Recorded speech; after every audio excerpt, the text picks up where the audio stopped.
almost at the end. We started today with a shrine to the victims of gun violence. We have to do a lot more than build shrines to the victims of violence. In the United States, 16,000 people will be murdered this year. 1 million women will be raped, and 40 million or so children will be victims of violence.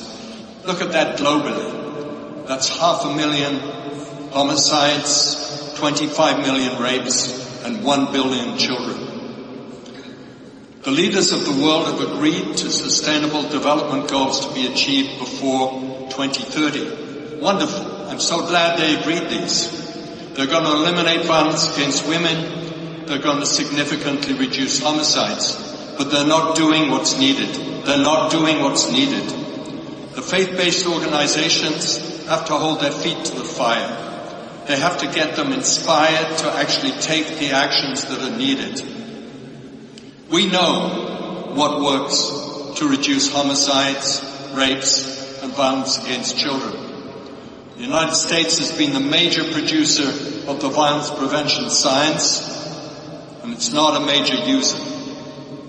The United Nations has been a major producer of the knowledge of how we actually implement those strategies successfully, of how a city can plan, of how cities like Philadelphia now is beginning to actually do the things inspired by Oakland, but they will be able to sustain those reductions. And this is good planning, this is training, this is investing in the things that actually matter. One of the interesting things about the United States is that you actually have movements that are clamoring.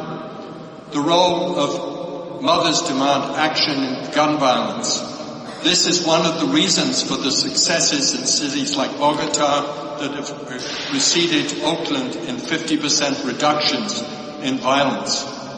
It was mothers who were the key to the successes in Glasgow. You have March for Our Lives that have been arguing for a safer America. And included in that is not just stuff about AR-15s, there's stuff there about actually tackling the roots of violence. But it has to be much more than just street violence. It has to be about intimate partner and sexual violence and violence against children.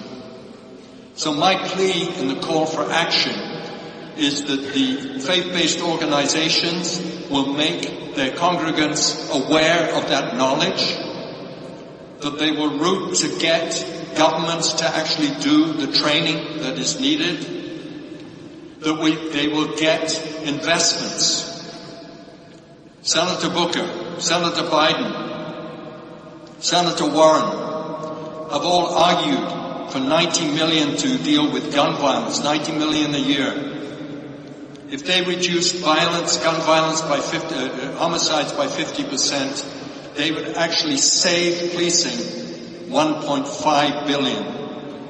So we need in this country at least $1 billion a year just going into homicides. And if you add violence against women and violence against children, we have to upscale it even more. You're spending $87 billion to house 20% of the people incarcerated across the globe. Surely you can find $10 billion to actually invest in reducing those horrifying statistics and to stop us building yet more shrines here, or shrines in Cape Town, or shrines in Rwanda, or shrines in Argentina. We need action. We need faith-based organizations that will mobilize their congregants around a vision of achieving. Mandela said, it always seems impossible until it's done.